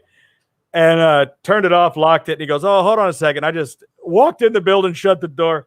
I just like, what is it with these people with the low ball offers? Like, what planet? When has that guy ever gone and that worked? People have been watching Ed Bolian too much. That shit only works on YouTube. I'm telling you. The guy that bought it, I told and he was driving from far away. A good price, not just chop them off at the knees. This is how you know you got yourself a good seller or good buyers when they Uber. When they Uber over to get the car with a backpack, they're taking the car. That, or I like the ones that come pulling up with a car, with a truck and trailer, like they're ready to go. Those are my people. Yeah, exactly. When I sold my Cadillac CTSV wagon a few months ago, and I sold it too cheap. I listed it for $45,000, or I listed it for $50,000, and it had 19,000 miles on it. I paid $70 for the car, new. And the guy made me a cash offer of $45,000. He says, this is cash today. I'll be there in an hour with cash. And I go, yeah, okay, I'll think about it. The guy shows up at my office, drops off at an Uber, has a backpack, pulls out a brick of $100 bills, clunk, hand me the title and the keys. Let me get out of here. And here you go. And wait, let me get my glasses out of the glove compartment. He left in my car. Those are the car deals you dream about. So the guy wanted to pick up the van, and I said, let me tell you something. You need to come over. I don't want to discuss anything. You're going to come over here with $3,800 in cash, and you're going to hand that to me, and you're going to drive off in this van. Anything else, we're not discussing. I will just send you back to Weatherford, which was an hour drive away. And the guy showed up, and he just seemed so defeated when he handed me the money, because as buyers and sellers, I get it. Like, when you have to pay retail asking price for something and you don't at least get a nibble, I said, hey, listen, I filled it up for you. You got a free tank of gas. At least you got that. But, guys like us are used to getting a deal. And he just seemed so defeated buying that van, but he knew he got a good deal on it. It was a good deal. So filled it up. I mean, come on. Hey, you got a free tank of gas. I even tuned the radio for him to a good station. Didn't charge him nothing for that. But that's the thing. Even in the classic car biz, you still have people that do that same thing. Well, I'll give you this. No, thank you. Yeah. I do like to play around a little bit. I actually had a little car that I was selling not that long ago, and a kid called me. And that's another way to make or break. This is a good little tip. If you're doing your Facebook ad or whatever, once you get past the first initial couple questions, and they're not asking you instantly what's the least you'll take for it, like you can tell this is probably not be decent, tell them to call you. That makes or breaks them right there. Mm-hmm. That's a big... One of the best advice I think I ever got from you on one of your videos is when you said, if somebody's first question is, what's the least you'll take for this? They're not going to buy it. Yeah. And I took that to heart. And when I see that, I delete it. I don't even respond. Yeah. So this kid calls me up and he goes, what's the least you'll take for it? I said, I tell you what I'm going to do. I'm going to let you make me an offer on it. I was asking 21 for the car. We had a little room to move. He goes, I'll give $17,000 for it. I said, you bought it. It's all yours. It's done. You should have seen this kid trying to back up. What? Is it a good car? I said, no, you already bought it, bud. Just like I did. You just made an offer. I just took it. Yeah, exactly. And this is my thing. Well, I need to look at it and all this. I said, you know what I did when I bought it? I walked around it for about 45 seconds and said, yeah, I'll take it. But I mean, keep in mind, I bought thousands of cars. Yeah. Like these people, well, I need to think about it. If you got to think about it that hard, I understand that I'm a little extreme. So, I mean, I understand a little time to think, but days and weeks and all this stuff. You're buying a $25,000 car, not giving me a kidney. Yeah. I mean, now, how about this? Now, what do you do? Now, I'm sure you run into these people. People will put up a car for sale, but then they won't put their contact information. They won't even put how much they want for the car. You got to pull this information out of them like you're pulling teeth. How much you want for it? Where's it located? Well, and even if it's not a scam, but there's people that are so like they really don't want to sell it, or they're too afraid to give out any information, or you can't be scared to deal with the public. I mean, that's part of it. We all can't Carvana and the used car fairies drop your car off for you.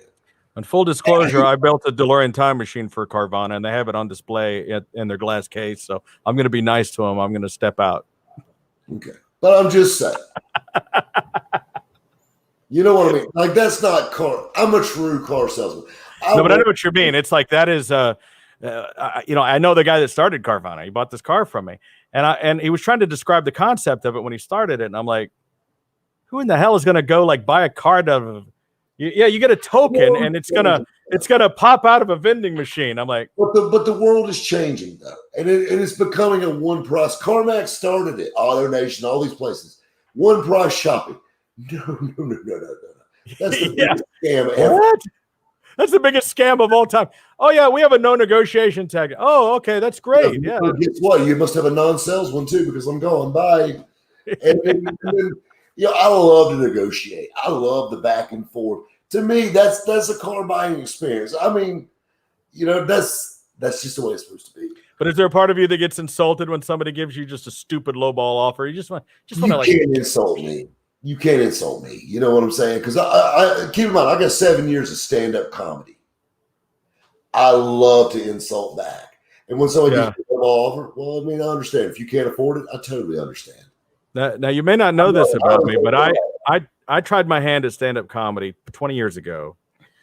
And what I learned is I'm really good at talking to people and interviewing people, but just standing, trying to talk to a nameless audience was difficult.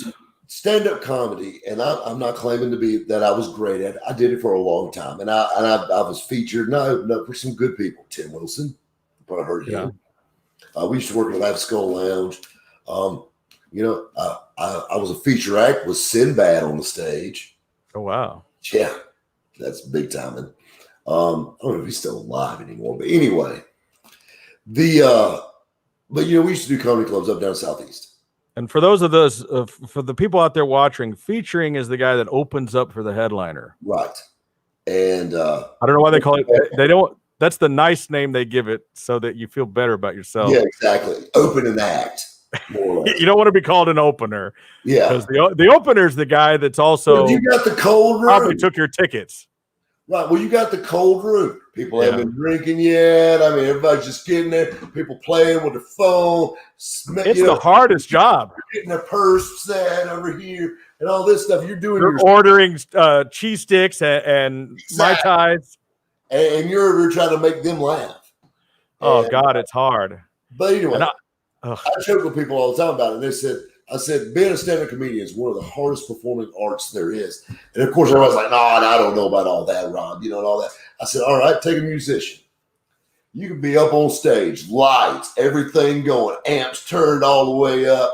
You miss a chord, 99.9% will never know it. I mess up lyrics all the time. Nobody notices. You can miss an entire line. It's the remix. You know what I'm saying? I tell one bad joke, my fucking night is shot. There's no coming back from that. Oh, there is nothing worse than bombing on stage. It is just the worst. So I told jokes in Atlanta, Georgia. And if you can tell jokes in Atlanta, I've been on BET Comic View, for Christ's sake. Yes. I told jokes in Atlanta, Georgia at Laughing Skull Lounge. You know what they do at Laughing Skull Lounge? They don't boo you. They give you the keys. This is no lie. They rattle their keys at you? You got about 30 seconds to get a punchline out. When you got 200 people doing that, that's rough. I've never heard of that. I've never played Atlanta. I was only, I was local. I did, really what I did was I was abusing my power as the engineer at this television network. I ran this network called American Independent Network back in the late 90s, early 2000s. We had about 73 affiliates. And I would just it was like Weird Al's UHF. I would just make up a show and we'd put it on. So we had a whole bunch of movies that we didn't play because they were all like old horror and sci-fi movies. So I made a thing called Videobob Stupid Movie of the Week. And it was like Elvira or Joe Bob Briggs. We'd play an old horror movie and I would host it, like Spenguli or something. Whatever happened to Elvira? She's still hot. Through my childhood. I'm telling you. She's still hot. She's like 70 and I would still do it. But anyway, I would do this show. And so I decided to do a comedy show. So what I would do is I would call up all the comedians I knew. Like I was friends with Carrot Top. So I'd get him to come on the show back before he had his Vegas act. And I hosted the show. So I would host, then I would do like 3 minutes of material and then bring somebody on. And this was all done on television and everything. And it was some of the hardest stuff I have ever done. I can't even watch it back. It's horrific. And there's once in a while, I think to myself, maybe I should do comedy. No, the answer is no. It is hard. And most of the comedians I meet, by the way, and you could probably testify to this, most of the comedians I meet are absolutely depressed. They hate themselves. They're on cocaine. They're alcoholics. I mean, they're miserable. They're absolutely miserable. You have to be in a very neurotic person even to be a comic. It's a hard job, and it's not easy, and you got people from different situations, and comedy, you know. And I did a video. I got a video called Funny Money, and I did another video that kind of tied into it called The Hardest Story I've Never Told. And just go to the Raw Pitch channel and watch. Oh yes, we're gonna have a link to that in the description, by the way, so people know. Anyway, we got those 2 videos in there, and you know, comedy saved my life in a lot of ways. I went through a really nasty divorce. My first divorce was absolutely horrible.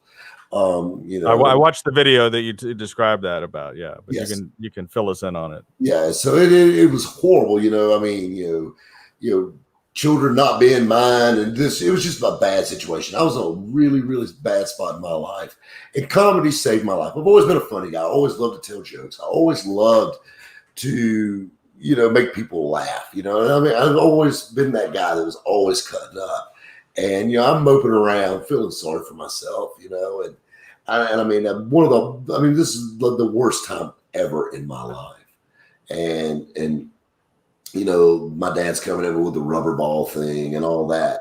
And I had a buddy that says, man, you need to get out of this house. You need to get out of this house. We need to do something. He drugged me to a little comedy club. It was actually just a regular bar. They were having an open mic night. And I'll never forget, there was like poetry slam guys there and stuff like that. And there was a comedian there, and he was okay, you know, whatever. He goes, dude, you're way funnier than that. So I got up on stage. He talked me into it. I got up on stage and just started poking fun of everybody, just picking. And did that for 3 minutes. Got down, got a few laughs. You know, yeah, I was okay.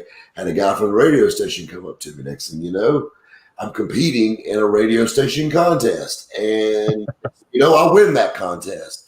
The next thing you know, I'm going on a tour for the radio station. The next thing you know, 10 years later, I got a radio show on the radio station. But you know what I mean? It's funny the curveballs of life throws you. But comedy pulled me out of that, because it gave me something to do. You know what I mean? That was my YouTube at the time, I guess. Yeah. Like, it was fun. You know, it gave me a way to express myself. And if I was having a bad day, I could tell ex-wife jokes and got paid to do it. I think that YouTube has given guys like us that, I mean, the reason that YouTubers generally do well is because we have interesting stories and interesting lives. And I think that what YouTube is for every one of us, not to get too deep into it, but this really is our therapy. It is. Talking to these cameras, talking to our audience, talking about the things that we do, and also inspiring ourselves to get out and do things for the purpose of making content that are things that you probably wouldn't have done anyway. It really shared experience and to share your life story and your expertise and the things you've learned with future people. And that's with people that are coming up, that I would love to have, you know, a platform like this. Yeah. There wasn't I couldn't watch a YouTube video on how to sell cars. There was no rabbit when I was selling them. Well, the big difference is when we're recording a video, we're not in front of an audience either. No, so there's a lot of people out there that are terrified of audiences, but whole time, you know, not of the. When I was a little kid, my thing was having like a tape recorder and making little radio plays and things like that, and then acting them out with Muppets and stuff. And I would do that in my bedroom. And this is an entirely advanced version of that. And the technology now of the phones, the laptops, the computers, things like this StreamYard that I'm using, you know, allows people with basically no technical skill to get out there and put out content on themselves. And it's funny when how many times have you probably met some kid and you're like, what are you going to do for a living? I'm going to be a YouTuber. That blows my mind. That blows my mind. I never thought in a million years that I would, first of all, and me and Ed laugh about this all the time. You know, how I met Ed interviewing him on the radio. Oh. About the cannonball thing. And, you know, hey, I've got this YouTube project I'm working on. VinWiki had 150,000 subs. Wow. And this was just 3 years ago. And I just did my top 10 rabbit videos monologue this past Saturday. And 29 million views later in 3 years on there.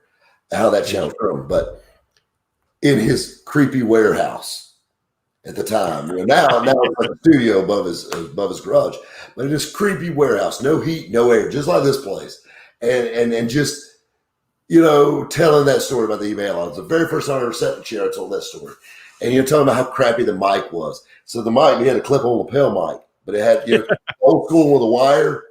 And if you move, he said, if you move too much, it'll cut the mic out. So you had to be like, you don't want to cross your legs, you don't want to do anything. Like you're taking an 1800s photo on a tin plate. Yeah. And we came in and filmed that, and that video I don't remember. I think it was, at the time, I think it was the first video to 100,000 views in like 2 days or something. Now, how they hit that in 20 hours, a good one. But it's amazing to see how that channel grew. And I never thought, even after those first few videos, I'm like, oh, that was fun, and all that. And it's like, you would come back down. My channel's, you froze up on me. Are you there? We got Rob froze up. Did I Hey. You did. You're back. You froze up for just a second. So let me acknowledge Steven. Sent me $5 from Canada. That's like $3. But thanks, Steven. Super chat. Do you know about YouTube Super Chat? Do you know about that? No, I don't. Okay, so Super Chat is when you're doing a live stream and you're a monetized channel, people like our buddy Steven here can pay money to have their comment featured. Well, Steven, thank you very much. He threw us $5, and I'll mail you your $1 of that. But my cut, and so I watch other channels, and about Patreon is also right. Patreon. Yes. So you have your Patreon channels where people will pay money to have their name run up the screen or whatever the special thing is. And there's a channel I watch about electronics, because I love electronics, right? This guy, he's already probably making about $5-10 grand a month off of his views, at least, because just based on what I make on mine. And he's making $11,000 or $12,000 a month on Patreon, people paying $5 a piece. So at the end of his video, you know how you do your bloopers and the girl walking around? Well, imagine at the same time you've got names running up the screen of people that paid $5 or $10 just to have their name on the screen. Run credits. So just run the credits of people who paid to have their name at the end of the credits. So you need to look into this as well, the Patreon, because I'm going to be working on fans to get that kind of money. Yeah. Oh, well, somebody mentioned that earlier on here. But there's that. And then there's also the Amazon link affiliations, like I'll promote a product and you get like a fraction of a penny. So I've always been pretty open about what I make on the channel, because people who know anything about YouTube can just look at your analytics and kind of tell what you make. But I've been doing about, like $3,000 a month off of here, pays all my bills. And I do another couple of 200 or 300, and then I have a little bit of Patreon. So it's gotten to the point where I basically figured out that I make $20 an hour at 40 hours a week if I had a real job working for YouTube. And it's awesome because it looks either that. It's not as easy as it looks. It's a little bit of work, but this blew my mind. My wife told me that somebody at her work asked about her husband and what he did for a living. She didn't say, "Oh, he's a car customizer, he's in a band, or he's got a television show." She goes, "He's a media influencer."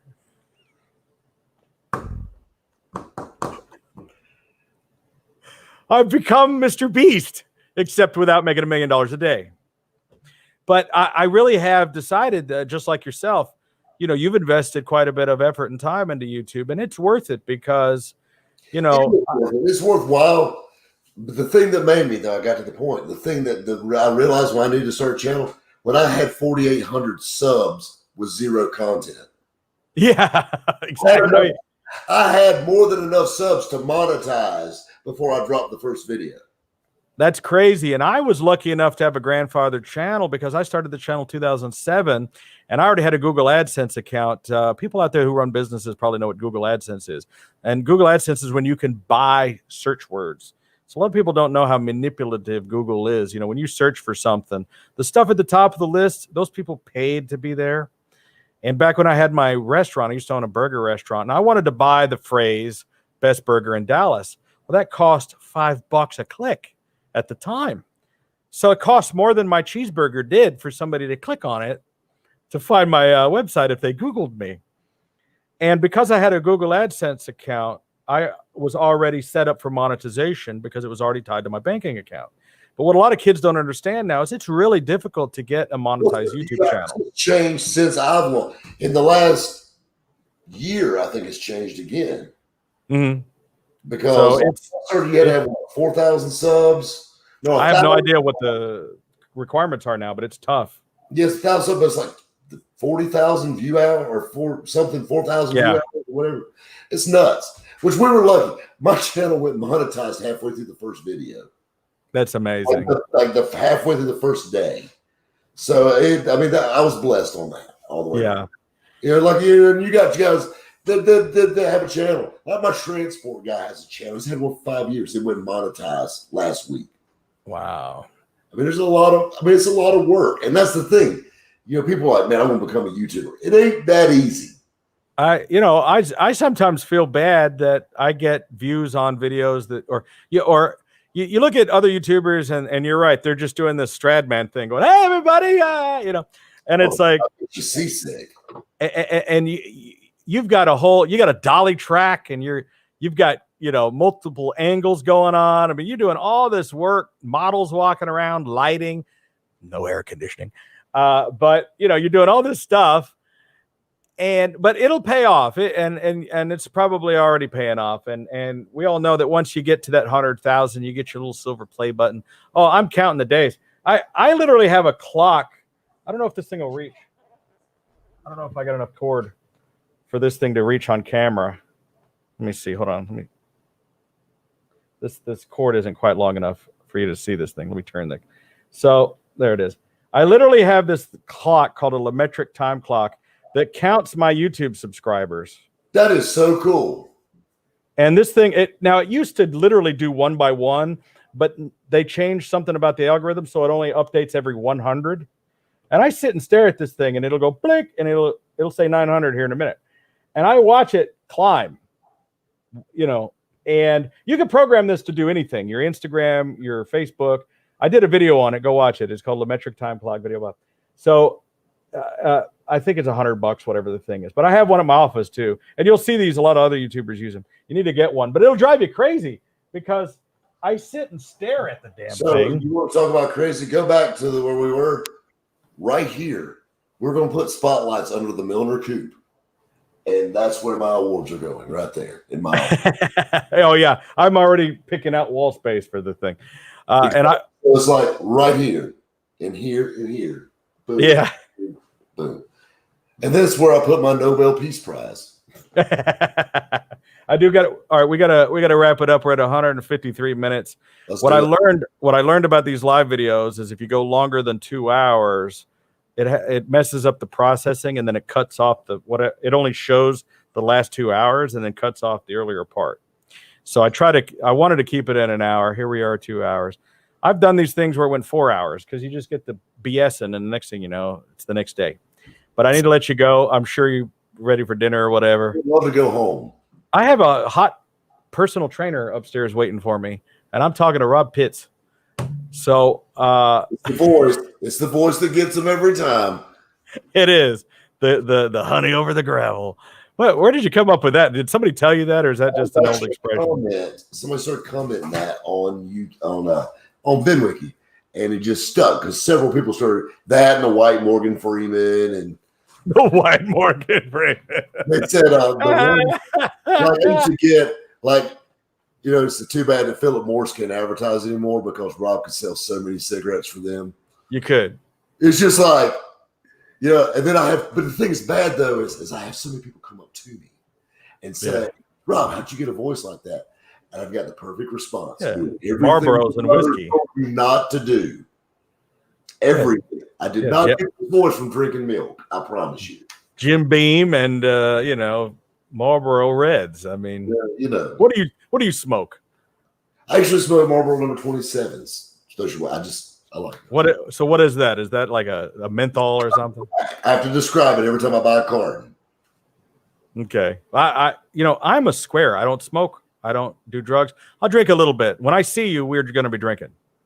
But other than that, I'm not smoking. The only thing I smoke is tires. All right. Well, hey. Bob, sir. It's been awesome. I'm so disappointed I'm not going to get to see you in SEMA. I was looking forward to it. It's all I had. It's all I had to look forward to. What you need to do is find a reason to bring either me to come out to Dallas or for you to come to Greenville. Well, it might happen. I got to go pick up a DeLorean that's sitting down in Orlando at DeLorean Motor Company. And, I told you last time I dropped off that car at Universal. Right. I got to go back down there. Maybe I can visit Ed. Maybe I can visit Tavares. Maybe I can come up and visit you. And because last time everybody was either sick or they just had a baby or whatever, quarantine. I think everything's closed up there anyways. Is the stuff open again or what? What now? Is everything open again up there or what? Everything's pretty much open. Of course, you got masks and all that stuff going in the cities and stuff. But other than that, I mean, everything's open and going. Matter of fact, they just opened up movie theaters. Ooh. Wow. You can go to a movie and call all over people. It's just all okay. Yeah. I just don't get the whole. But they closed all the drag strips and racetracks. Yeah, don't get me started. Like I went to this restaurant. They go, yeah, you got to have a mask to get in the restaurant. And I go, but I'm going to eat. And they go, well, when your food comes, you could take the mask off and eat. And I go, put your leather. You ought to get one of those leather gimp masks. You don't even have to take your mask off. Get the zipper mouth and just wear that and see what they say. I'm just like, I go, but where do I sit? They're right there. So I got to wear a mask to walk 5 feet to that table, that bar. Yes. But when you bring me a Coke, I can take it off. I said, I don't have a mask. Can you just put a Coke, a burger, and fries over there, and I'll be there in a minute, But no, you can't come in here without a mask. I was just like, come on, man. I got to go to the drive-thru and eat in my car. Jeez. All right. Brother. Rob Pitts, thank you for coming on the Videobob show. You're like the second time. This is only the second show. So you're helping pop the cherry. There's actually a bunch of guys that build DeLorean time machine replicas and the guy that built the first one. So it was like we had like 8 people on, and that went for 2.5 hours. And we just talked about what it was like to, build the car. And he talked about what it was like to build it back in 1985. It was really fun. So love it. Go check it out.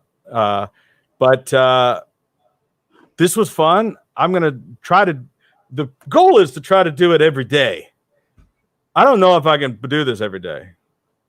I can do it every day. I don't know if I can come up with people to do this every day. That's going to be hard every day, but I want to be like the next Joe Rogan, except yeah, I want to have 10 million viewers. I agreed to do this because now you got to do my podcast when it launches.